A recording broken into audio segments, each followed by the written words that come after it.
آپ کے دائیں بائیں ہوتے ہیں نا، آپ کے خدمت گزار ہوتے ہیں، آپ کے ساتھ اٹیچ ہوتے ہیں، ان کے اگر اوپر غربت آتی ہے، پریشانی آتی ہے، آزمائش آتی ہے، تکلیف آتی ہے، تو وہ ان کا ذاتی معاملہ نہیں. میرے نبی پاک نے اسے ذاتی معاملہ نہیں کہا. حضرت ربیہ بن کعب کی وہ حدیث تو سارے لوگ سناتے ہیں کہ وضو کرایا کرتے تھے تو نبی پاک نے فرمایا کچھ مانگ لے. انہوں نے جنت میں نبی پاک کا پڑوس ہی مانگ لیا، یہ بخاری میں موجود ہے. لیکن وہ والی حدیث بھی پڑھو کہ جب نبی پاک نے انہیں کہا کہ ربیہ تو مجھے وضو کراتا رہتا، شادی کیوں نہیں کرتا؟ حضور نے نہیں فرمایا کہ اس کا ذاتی معاملہ ہے، میں شادی کراؤں گا، میں اس کام میں کیوں آؤں گا، شادی کیوں نہیں کرتا؟ فرض کی حضور کوئی کاروبار نہیں، کوئی معاملہ نہیں، کوئی رنگ روپ نہیں، اور آپ کی خدمت سے بھی رک جاؤں گا. کہتے ہیں حضور خاموش ہو گئے. اگلے دن پھر پوچھا نکاح کیوں نہیں کرتے؟ میں نے کہا حضور نہ کاروبار ہے، نہ گھر ہے، نہ مکان ہے، نہ رنگ روپ ہے، کون رشتہ دے گا؟ جب میں یہ کہہ کے باہر نکلا نا حضور خاموش ہو گئے، تو میرے دل میں خیال آیا ربیہ تو بحث کیوں کرتا ہے اور ان کو بتاتا ہے جنہیں اللہ نے سارا کچھ ہی عطا فرمایا ہوا ہے. حضور کہتے ہیں شادی کیوں نہیں کرتا؟ تو چپ کر کے کہہ دے محبوبہ جیسے دل کرتا ہے ویسے کر دے، تو آگے سے دلیلیں دیتا پھرتا ہے. یہ بھی کو بات ہوئی. فرماتے ہیں اگلے دن میں نے ارادہ کر لیا، حضور نے اگر آج کہا تو کہہ دینا یا رسول اللہ جیسے دل ہو کرے. میں نے وضو کرایا، میرا خیال تھا حضور یہاں روک کے کہیں گے، یہاں روک کے کہیں گے، پر حضور نے آج بات ہی کوئی نہ کی. میں دیر تک سوچتا رہا یہاں کہیں گے، یہاں کہیں گے، پر آج حضور نے بات ہی نہ کی. میں پچھتا رہا تھا کہ 2 دن موقع ملا میں نے ضائع کر دیا. فرماتے ہیں وضو پورا کرا کے جب میں باہر نکلا، دروازے تک پہنچا تو محبوب نے آواز دی. بات سن میں ٹھہر گیا. فرمایا شادی کیوں نہیں کرتے؟ کہتے ہیں میرا تو دل پھولوں کی طرح کھل اٹھا. میں نے کہا یا رسول اللہ جیسے دل کرتا ہے کرا دے. نبی پاک علیہ الصلوۃ والسلام نے فرمایا فلاں قبیلے کے سردار کے پاس جاؤ، اسے کہا اپنی بیٹی کا نکاح تیرے ساتھ کر دے.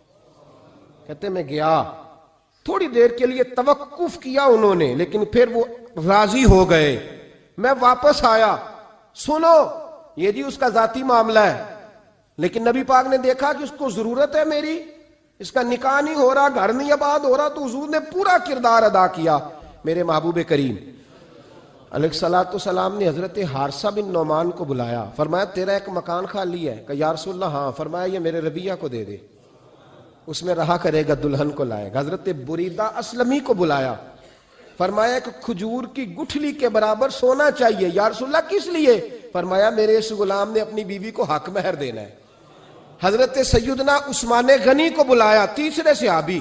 فرمایا ایک مینڈے کا بندوبست تو نے کر کے دینا ہے. حضور کس لیے؟ فرمایا میں نے اپنے غلام کا ولیمہ کرنا ہے، بکرے کا بندوبست کر. ساری تیاریاں کر کے دیں. حضرت ربیہ کہتے ہیں جب میں دلہن بیاہ کے گھر لایا تو میرے دوست یار رشتہ دار مبارک دینے آئے، کہنے لگے تیری کیا بات ہے، شادی بھی اعلیٰ خاندان، ولیمہ بھی، اور کھجور کی گٹھلی کے برابر حق مہر بھی. تو حضرت ربیہ رو پڑے. فرمانے لگے میں تو کالا کلوٹا حبشی غلام تھا، سلام بھی کوئی نہیں لیتا تھا، مجھے مبارک نہ دو، میرے مصطفیٰ پہ درود و سلام پڑھو. یہ سارا حضور کا کرم ہے. کہتے ہیں اس کا ذاتی معاملہ ہے، بھئی سارا دن تیرے ساتھ رہتا ہے، اٹھتا بیٹھتا ہے، تیری نوکری کرتا ہے، تو نے کبھی پلٹ کے دیکھا ہی نہیں، تو نے کبھی اشک شوئی نہیں کی، تو نے اتنا ٹائم ہی نہیں دیا کہ تیرے کندھے پہ سر رکھ کے رو سکے، تیری توجہ ہی نہیں. نبی رحمت علیہ السلام دائیں بائیں والوں آگے پیچھے والوں کا خیال رکھتے، جہاں جس کو ضرورت ہوتی حضور اس کی ضرورت میں پہنچتے، اشک شوئی کرتے، نبی پاک پیار کرتے. کہتے ہیں اس کا ذاتی معاملہ ہے، میں کیا کروں؟ سنو حضرت جابر بن عبداللہ رضی اللہ تعالیٰ عنہ کے جو والد تھے نا حضرت عبداللہ بن عمر رضی اللہ تعالیٰ عنہ، وہ اعلیٰ ترین احد کے شہید ہیں کہ نبی پاک فرماتے ہیں رب کریم نے خود ان سے گفتگو فرمائی ہے، خود ان سے گفتگو کی اللہ تبارک و تعالیٰ نے. حضرت جابر بن عبداللہ کے والد عبداللہ بن عمر احد میں شہید ہو گئے تھے. 6 یا 10 بہنیں تھیں ان کی. قرضے چڑھ گئے، کاروبار میں نقصان ہو گیا. ضروری نہیں کہ کوئی آدمی دھوکے بازی ہو تو وہ مقروض ہوتا ہے، یہ ضروری نہیں. تلک الایام نداولھا بین الناس، اللہ لوگوں کے دن پھیرتا ہے، حالات تبدیل کرتا ہے. اب صحابی پہ کچھ شک کر سکتا ہے؟ لیکن حضرت جابر کہتے ہیں اتنا قرضہ چڑھ گیا کہ ایک ایک بال میرا قرضے میں ڈوب گیا. قرضے بڑے دینے تھے، مقروض آتے، تنگ کرتے. خود نبی کریم علیہ السلام نے فرمایا ہے کہ جو مقروض ہوتا ہے وہ قیدی ہوتا ہے، جب تک قرض دے نہیں لیتا اتنی دیر تک وہ آزاد نہیں ہوتا. حضرت جابر ابن عبداللہ کہتے ہیں میرے باغ میں کھجوریں پکی تھیں. یہ بخاری میں بھی ہے، کنز العمال میں بھی ہے، ابن کثیر میں بھی ہے، امام حلبی نے سیرت حلبیہ میں بھی لکھا ہے، 20 درجنوں کتابوں میں آپ کو روایت ملے گی. فرمانے لگے کھجوریں جب میری پک کے تیار ہو رہی تھیں تو مقروض جب پیسے لینے آتے تو میں کہتا قرضے یہ کھجوریں پکتی ہیں تو دیتا ہوں. یہ ہم پنجاب کے لوگ کیا کہا کرتے تھے؟ ہاڑی سونی جی، یہاں چاول کی فصل پہ، یہاں گندم کے. ہم نے تو کپڑے لیے ہوتے تھے ادھار دکانوں سے کہ فصل پکتی ہے تو پھر دے دیتے ہیں. کہا کھجوریں پکتی ہیں تو دیتا ہوں. فرماتے پتہ مجھے بھی تھا کھجوریں زیادہ تھوڑی ہیں اور جن کے پیسے دینے ہیں وہ پیسے. فرماتے ہیں کھجوریں پک گئیں، اتاری تو یہ تو 11 گنا بھی اور ہوں تب بھی قرضہ نہیں اترتا. کہتے ہیں میں نے دوستوں سے، یاروں سے، رشتہ داروں سے، وہ جو کہتے ہیں نہیں کوئی حکم ہوا تو بتانا، پھر جس دن بندہ حکم بتاتا ہے اس دن کہتے ہیں آج سویرے ہی بچہ پیسے لے گیا ہے. یہ تو 2 گھنٹے پہلے بتاتا تو تیرا کام. ہنس رہے ہیں آپ بیچ بیچ میں سے، 2 گھنٹے بعد لیٹ ہیں آپ، بلکہ کئی تو پونے گھنٹے کا ٹائم دیتے ہیں. کہتے ہیں پونا گھنٹہ پہلے تو آ جاتا تو تیرا کام بس. اور جب بھی آپ فون کرو سے اگلی دفعہ کریں تو پھر شاید آدھے گھنٹے کا ٹائم دے دیں کہ آدھا گھنٹہ ہو گیا تو لیٹ ہو گیا، ورنہ کام بالکل تیار تھا. اور ہمارے زمانے میں تو دوستی قائم رکھنی ہے تو صرف اس سے رہ سکتی ہے جسے آپ کام نہ بتائیں. حالانکہ اس دوست کا کیا مطلب؟ دنیا تے جو کام نہ آیا اوکھے سوکھے ویلے، اس بے فیضے سنگی کو لو بہتر یار اکیلے. کیا مطلب ہے؟ کام بتایا تو رفو چکر ہو گیا. مانا کیا ہوا اس بات کا؟ میرے رسول کائنات علیہ السلام کے صحابی کہتے ہیں سب سے کہا پر کسی نے نہ سنی. جب میں تھک گیا نا تو میں دروازہ رسول پہ چلا گیا. یا رسول اللہ، یا رسول اللہ، یا رسول اللہ. حضور قرضے زیادہ ہیں، کھجوریں کم ہیں، یہودیوں کے پیسے ہیں وہ مانتے نہیں. نبی پاک نے فرمایا ان سے کہو تھوڑے تھوڑے لے لیں باقی پھر دے. حضور نہیں مانتے. حضور کہہ سکتے تھے سلمان جاؤ بات کر کے آؤ، جاؤ بلال، صہیب جاؤ. کون جاتا ہے مقروضوں کی سفارش کرنے؟ کہتا ہے بھائی میں نہیں بیچ میں آؤں گا، اتنے پیسے اوہ میں اپنے موبائل فون بند کر جاتے کوئی پوچھے نہ. لیکن نبی کریم علیہ السلام نے فرمایا سنو، خود رسول پاک نے، خود نبی پاک نے، حضور نے فرمایا چل میں تیرے ساتھ چلتا ہوں، چل میں تیرے ساتھ چلتا ہوں. مقروض کے ساتھ، امیر کے ساتھ نہیں، اس کے ساتھ نہیں جس نے پیسے لینے ہیں، بلکہ حضور مقروض کے ساتھ، گرے ہوئے کے ساتھ چلے. چل میں چلتا ہوں. یہودی تک گئے، فرمایا کچھ لے لے، یہ بیچارہ دھوکے باز نہیں الجھ گیا ہے غربت، کچھ لے لے باقی پھر دے دیں گے. کہنے لگا سارے ہی لینے ہیں. جب اس نے بات نہ مانی تو پھر یہ اللہ کے رسول ہے نا. اعلیٰ حضرت فرماتے ہیں میرے کریم سے گر قطرہ کسی نے مانگا دریا بہا دیے، دربے بہا دیے. یہ دربے کیا ہوتے ہیں؟ یہ مجھے پوچھا تھوڑے دن پہلے ایک شخص نے. آپ سنتے رہتے ہیں نا شعر، آپ تو ترجمہ پوچھتے ہی نہیں نا. کبھی پوچھ لیا کریں کہ اس کا معنی کیا ہے، کبھی پرچی لکھ لیا کریں تاکہ کوئی جب آپ سے پوچھے تو یہ دربے کیا ہے. لفظ دربے ہے ہی نہیں اصل میں. اعلیٰ حضرت کو پڑھتے نہیں نا لوگ تو انہیں پتہ ہی نہیں وہ بات کتنی اعلیٰ. یہ لفظ دربے نہیں ہے. اعلیٰ حضرت کہتے ہیں میرے کریم سے گر قطرہ کسی نے مانگا دریا بہا دیے ہیں، در بے بہا دیے ہیں. در علیحدہ ہے اور بے بہا. در کہتے ہیں ہیرے کو، ایک معنی ہیرا ہے. در بے بہا، بے بہا کی تو سمجھ آتی ہے نا. در بے بہا دیے ہیں یعنی ہیرے بے بہا دیے ہیں اسے. اب سمجھ آئیے بات کی. دریا بہا دیے ہیں، در بے بہا دیے ہیں، یہ معنی ہے شعر کا. تو جب وہ نانا مانا یہودی تو نبی کریم علیہ السلام فرمانے لگے نہیں تو پھر پورے ہی لینے ہیں. کہنے لگا جی پورے ہی لینے. حضور فرمانے لگے کل آ جانا سارے دے دیں گے، پورے پیسے تیرے ملیں گے، تو آ جانا. حضرت جابر ابن عبداللہ کو حضور نے فرمایا کھجوریں اتار کے نا تو اپنے باغ میں ڈھیر لگا اور میں آیا. حضرت عمر حدیث کے راوی ہیں، فرماتے ہیں بس رسول پاک چل پڑے. حضور نے کندھے پہ رومال رکھا، حضور چل پڑے. کوئی چٹائی نہیں بچھائی، حضرت جابر کہتے ہیں کوئی صوفہ نہیں رکھا، کوئی پھولوں کے ہار نہیں. حضور آئے، 2-3 چکر میرے باغ کے لگائے اور کھجوروں کے ڈھیر کے پاس بیٹھ گئے. فرمایا بلا جس کے پیسے دینے، بلا، اب تنگی یہ داماں پہ نہ جا اور بھی کچھ مانگ. بلا، فرماتے بندے کو بلایا. حضور نے فرمایا کتنے پیسے؟ حضور اتنے درہم دینار ہے. فرمایا کھجوریں تولتا جا اور دیتا جا. فرماتے میں دیتا گیا. میں نے کہا حضور اس کے پیسے پورے ہو گئے. حضور مسکرا کے فرمانے لگے چل 4-5 کلو کھجوریں اضافی دے دے، کوئی عرض نہیں. کہتے ہیں وہ بھی دے دی. حضور نے فرمایا بلا دوسرے کو. فرمایا اس کو بھی بلایا, تولتا گیا, دیتا گیا, حضور پورے ہو گئے. نبی کریم علیہ الصلوۃ والسلام نے فرمایا چل 4-5 کلو کھجوریں زیادہ دے دے. کہتے ہیں قرضے بھی دے دیے, 5-5 کلو کھجوریں بھی زیادہ دے دی. محبوب اٹھے, کچی زمین پہ بیٹھے تھے. حضور نے لباس مبارک کو جھاڑا, رومال کندھے پہ رکھا. فرمایا میں مسجد جا رہا ہوں, وہاں آ کے مجھے خبر دینا, وہاں آ کے مجھے بتلانا کہ جب میں آیا تھا تب کھجوریں زیادہ تھی کہ جب واپس گیا ہوں تب زیادہ ہے. وہاں مجھے آ کے اطلاع دینی ہے, بتانا ہے مجھے. وہاں آ کے میں جا رہا ہوں, مجھے بتانا ذرا وہاں آ کے. حضرت جابر ابن عبداللہ کہتے ہیں میں نے کھجوریں تولی, میں تھک گیا. میں تھک گیا, ڈھیر تو چھوٹا تھا پر وزن ہی بڑا نکلا. کہتے ہیں میں تھک گیا, جتنی دی تھی نا اس سے زیادہ تول کے باقی پڑی رہنے دی. میں مسجد میں گیا, ذرا لفظ سننا حدیث کے. کہتے ہیں مسجد میں گیا, جا کے عرض کی یا رسول اللہ میں تول آیا ہوں. جب آپ آئے تھے تھوڑی تھی, اور جب واپس آئے ہیں تو کئی گنا بڑھ گئی ہیں. حضور نے پتہ کیا فرمایا؟ فرمایا یہ بات نا جو تو نے مجھے بتائی ہے, یہ بات ذرا میرے عمر فاروق کو بھی بتا. عمر بڑا راضی ہوگا. عمر کو بھی بتلا یہ بات. گویا نبی پاک کے معجزات کی, فضائل کی, شمائل کی باتیں جب بتائی جاتی تھیں صحابہ کے دل ٹھنڈے ہوتے تھے. عمر کو بھی بتا, عمر راضی ہوں گے. جناب جابر ابن عبداللہ رضی اللہ تعالیٰ عنہ فرماتے ہیں میں حضرت عمر کے پاس گیا, میں نے کہا عمر میری یہ رائے تھی کہ جتنی میری کھجوریں ہیں 11 گنا اور بھی اتنی ہوں تو پھر بھی قرضہ نہیں اترتا, لیکن سارے قرضے بھی اترے, 5-5 کلو کھجوریں بھی زیادہ دے دی اور پہلے سے زیادہ کھجوریں پڑی ہیں. تو کہتے ہیں حضرت عمر کی آنکھیں روشن ہو گئی, چہرہ مسکرانے لگا, کہنے لگا تو اب بتا رہا ہے نا, اب واپس آ کے رزلٹ سنا رہا ہے, تو صحابہ سے پوچھ لے جب نبی کریم گئے تھے تو میں نے اسی وقت کہا تھا. حضور کے جاتے ہی میں نے کہا تھا اب دیکھنا رب کریم جابر بن عبداللہ پر ساری ہی رحمت نازل فرما دے, اللہ ہر قسم کا کرم فرمائے گا, خیر ہی خیر ہو جائے گی. دیکھ لے میں نے پہلے بتلا دیا.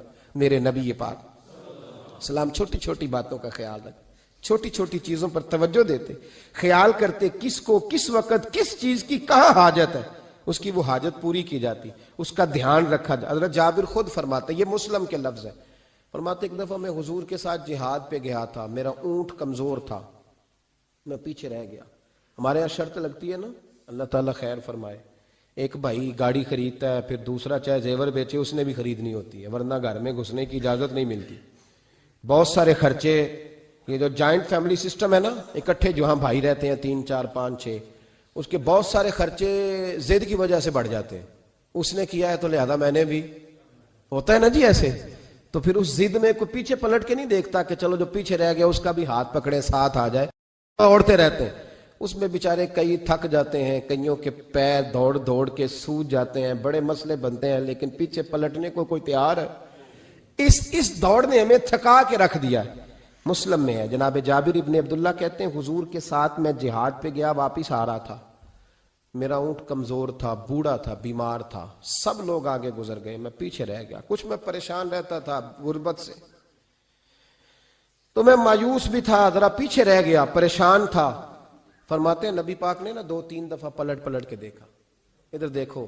میں نے اپنی زندگی میں بڑے لوگ دیکھے ہیں, وہ امیروں میں چلے گئے, پیچھے پلٹ کے انہوں نے غریبوں کو کبھی نہیں دیکھا کہ وہ ایک دوست ہوتا تھا ہمارا جو ماڑا ہے, غریب ہے, پلٹ کے نہیں دیکھا.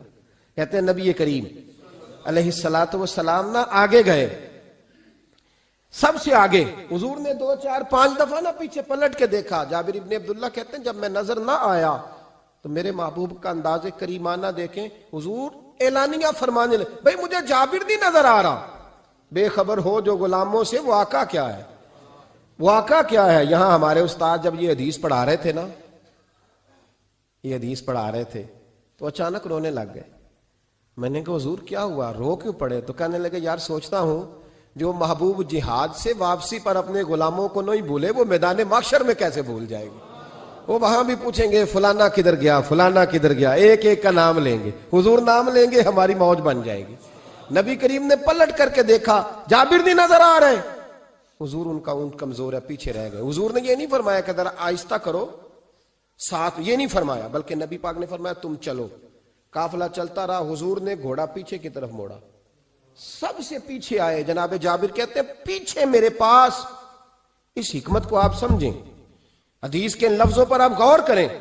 ایک کہہ کے کہنا ذرا اس کو میرے پاس لاؤ، یہ بات اور ہے، ذرا آہستہ ہو جا، وہ بھی ساتھ مل جائے. لیکن یہ معنی اور ہے کہ غریب جہاں بیٹھا ہے اس کے پاس خود چل کے جانا.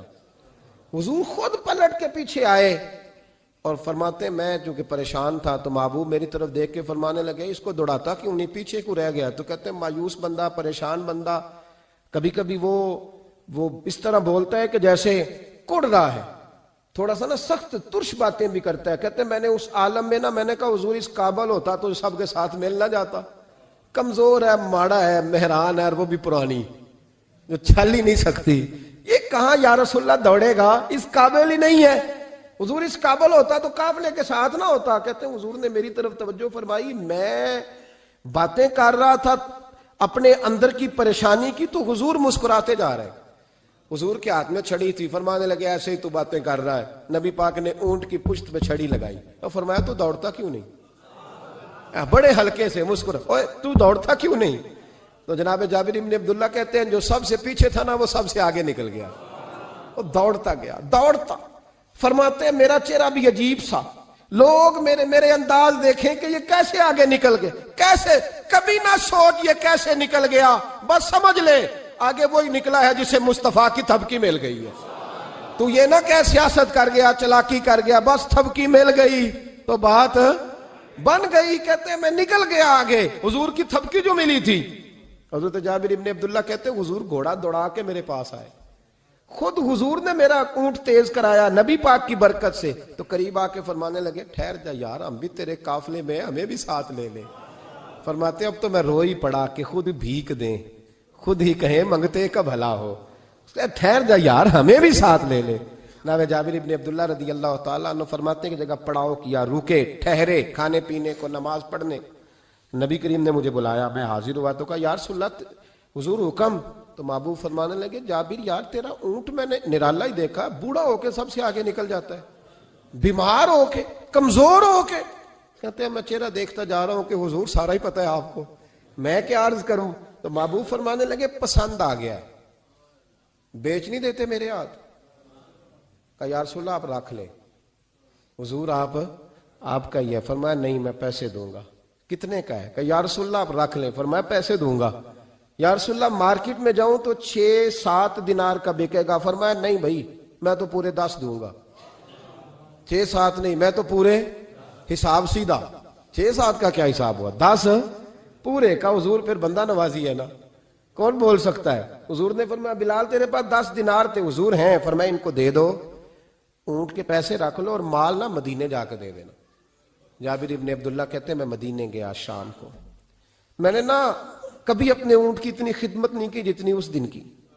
میں نے اسے بڑے پیار سے نہلایا، میں نے نئی رسی خرید کے اسے نکیل ڈالی. آج محبوب کی بارگاہ میں لے کے جانا ہے. کہتے ہیں تیاری کر کے نا، تیاری پوری تیاری کر کے، تن تندور ہڈاں دا بالن تے اسی ہاواں نال تپایا، کپ کپ مکیاں پیڑے کیتے، عشق پلیتھن لایا، تن دا سالن تے من دی ہانڈی، اتو لون صبر دا پایا. غلام فریدا وے میں ساری تیری، تینوں اجے یقین نہیں آیا. کہتے ہیں اسے بڑے پریم سے، بڑی محبت سے سجا کے، سوار کے، نکھار کے، تیار کر کے میں نبی کریم کی بارگاہ میں لے کے گیا. ظہر کی نماز پڑھ کے حضور نکلے، میری طرف دیکھا. میں نے کہا حضور پیسے لے لیے تھے، یہ آپ کا سامان ہے، مال ہے. کہتے ہیں حضور نے نکیل تھامی. میں واپس پلٹا، بھی گلی کی نکر مڑا نہیں تھا. حضور نے آواز دی جابر ذرا سن تو صحیح. کہتے ہیں میں واپس آیا تو حضور مجھ سے باتیں کرنے لگے. فرمانے لگے یہ میرا اونٹ ہے، اسے کمزور اور بوڑھا نہ سمجھنا، کبھی جانوروں میں دوڑا کے دیکھنا سب سے آگے نکل جاتا ہے. اور کریم محبوب فرمانے لگے 6-7 دینار کا نہ سمجھنا، میں نے پورے 10 دینار کا خریدا. اور پھر حضور پھر مسکرائے. فرمایا جابر تمہیں پتہ ہے تحفہ لینے دینے سے محبت بڑھتی ہے؟ حضور ہاں. فرمایا رکھ لو میں تمہیں تحفے میں دینا چاہتا ہوں، رکھ لو میں تحفے میں دینا چاہتا ہوں. جناب جابر ابن عبداللہ کہتے ہیں میں واپس لوٹ رہا تھا، رو رہا اور کہہ رہا تھا جیسا نبی اللہ نے مجھے دیا، جیسا رسول اللہ نے، سب سے اولا ہو آلہ ہمارا نبی، سب سے بالا ہو آلہ ہمارا.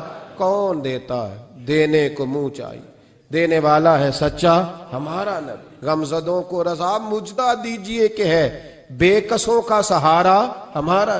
نبی کریم سید عالم صلی اللہ علیہ وسلم دائیں بائیں آگے پیچھے خیال رکھتے کس کو کس وقت کس انداز میں کتنی حاجت ہے. حضرت مقداد حضور کے غلام ہیں. وہ کہتے ہیں میں تھا اور میرے ساتھ 2 صحابہ اور تھے. ہمیں بھوک لگ گئی. مدینے میں کچھ قحط کا سما تھا, کئی دنوں سے بارش نہیں ہوئی تھی, فصلیں نہیں پکی تھی. فرماتے ہیں بھوک نے بڑا ستایا. ہمارا یہ طریقہ تھا کہ جب ہمیں شدید بھوک لگتی تھی تو ہم کسی صحابی سے کوئی مسئلہ شرعی مسئلہ دریافت کرتے تھے. یہ اب جا کے ہر قاری صاحب پہ ہر امام صاحب پہ فیٹ نہ کر دینا بات. آپ باتیں سنتے ہیں پھر ترجمے اپنی مرضی کے کرتے ہیں. جا کے ہر مولوی صاحب پہ فیٹ نہ کر دینا. کہتے جب مسئلہ پوچھتے تھے نا کسی صحابی سے تو پہلے روٹی کھلاتا تھا پھر مسئلہ بتاتا تھا. اب میں پہلا وضاحت کر لی یہ گل دی آپ, اس لیے میں نے اگلی بات بعد میں کی ہے, کیونکہ آپ نے اسی حساب سے روٹی کھلانی ہے نا جس حساب سے اپنے امام کو تنخواہ دیتے ہو, اسی حساب سے روٹی کھانی ہے نا اس بیچارے.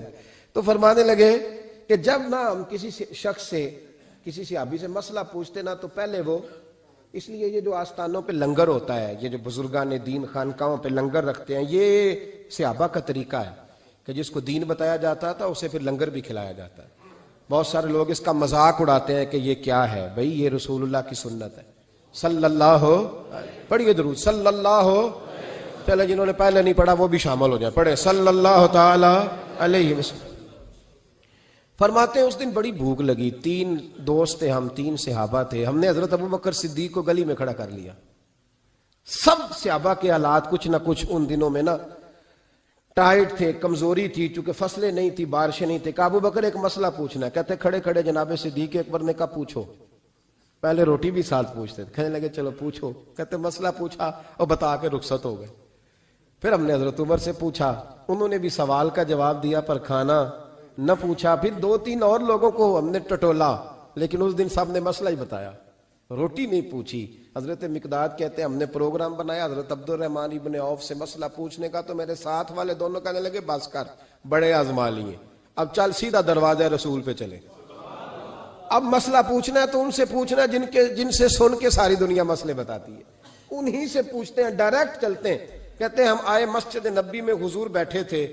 حضرت مقداد کہتے ہیں ہماری بکریوں کے تھنوں میں دودھ خشک ہو گیا تھا. حضور تشریف فرما تھے, السلام لی, دست بوسی کی, اتحیات میں بیٹھ گئے. حضور ایک مسئلہ پوچھنا تھا. حضور مسکرائے, فرمانے لگے لگتا ہے بھوک لگ رہی ہے تم تینوں کو, مجھے مسئلے کی سمجھ آ گئی, بھوک لگی ہوئی ہے. یا رسول اللہ بڑی. فرمایا میری 4 بکریاں ہیں اور اللہ نے فضل کیا قحط میں بھی ان کے تھن دودھ سے بھرے ہوئے ہیں. فرمایا جاؤ, 3 تم ہو, چوتھا میں ہوں, اس طرح کرنا 3 بکریوں کا دودھ تم پی لینا, 1 کا میرے لیے لے آنا. کہتے ہیں یا رسول اللہ ہم پی آئے. تو حضور نے فرمایا رکو, جب تک تمہارا دل کرے میرے مہمان بن سکتے ہو. فرماتے ہم 3 دن نبی پاک کے مہمان رہے. صبح و شام 4 بکریوں کا دودھ دھوتے, 3 کا پی لیتے, 1 پیالہ حضور کے لیے رکھ لیتے. فرماتے ہیں تیسرا دن آیا نا, حضرت مقداد کہتے ہیں وہ تو سو گئے دودھ پی کے, پر وہ جو نبی پاک کے لیے پڑا تھا نا, میری بار بار توجہ اس کی طرف جاتی, بار بار, اور میرے اندر سے آواز آتی کہ حضور کو تو بڑی خدمت کرتے ہیں صحابہ, تو حضور نے تو شاید کچھ اور کھا لیا تو پی نہ لوں. کہتے ہیں کئی دفعہ میں نے روکا پر میں نہ ہی اپنے آپ کو روک سکا, میں پی گیا حضور کے حصے کا بھی دودھ. جب میں پی گیا وہ دودھ, کہتے ہیں اب پینے کے بعد جو پریشانی ہوئی وہ زیادہ تھی. دل میں خیال آیا اگر حضور ناراض ہو گئے کہ بھئی تمہیں تمہارے حصے کا دودھ دیا تھا اور مسلسل 3 دن سے مل رہا ہے, پھر کیوں پیا, اور حضور ناراض ہو گئے تو گرا جو ان کی نگاہ سے وہ سنبھل نہیں سکتا. فرمانے لگے اسی پریشانی میں تھا کہ حضور آ گئے. اب تو میرا وجود کانپنے لگا. سرکار سیدھے اس پیالے کی جانب گئے جس میں دودھ ہوتا تھا. فرماتے ہیں نبی پاک نے نہ اٹھایا کپڑا, اٹھایا برتن, دودھ نہیں تھا. حضور نے پوچھا نہیں کون پی گیا ہے, بلکہ نبی پاک نے ہاتھ اٹھایا کہ اللہم اطعم من اطعمنی واسقی من سقانی, یا اللہ جو مجھے کھلائے تو اسے کھلا, جو مجھے پلائے تو اسے پلا. حضرت مقداد کہتے ہیں میں نے کہا اوہ یہ تو بڑی قیمتی دعا مل رہی ہے, بکریاں میری جو بکریاں تھیں وہ تو پہلے نہیں دودھ دے رہی, تھنوں میں دودھ خشک ہے, اور اتنی بڑی دعا کہ جو کھلائے اسے کھلا, جو پلائے اسے پلا. نبی کریم علیہ السلام کی دعا سنی تو کہتا میں بستر کے اندر منہ دیا ہوا تھا, جھٹ سے میں نے کپڑا اتارا, چھری پکڑی اور اپنے باڑے میں چلا گیا کہ ایک بکری ذبح کر کے لاتا ہوں, حضور کو کھلاتا ہوں تاکہ یہ دعا مجھے مل جائے کہ یا اللہ جو مجھے کھلائے تو اسے کھلا.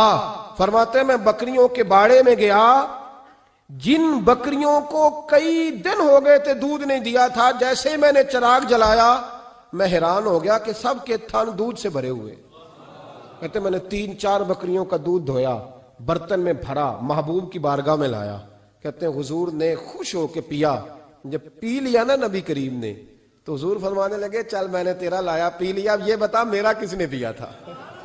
اب وہ والی بات کرنا جس کے گچھے سے لچھے جڑے نور کے، ان ستاروں کی نزہت پہ لاکھوں سلام، ان کے خطبے کی ہیبت پہ کروڑوں درود، ان کی باتوں کی لذت پہ لاکھوں سلام، جس کی تسکین سے روتے ہوئے ہنس پڑے، اس تبسم کی عادت پہ فرمایا بتا میرے والا کس نے پیا؟ کہا یا رسول اللہ بڑا روکا اپنے آپ کو، پر محبوب آپ کی بکریوں کے دودھ کی لذت ہی کیا ہے.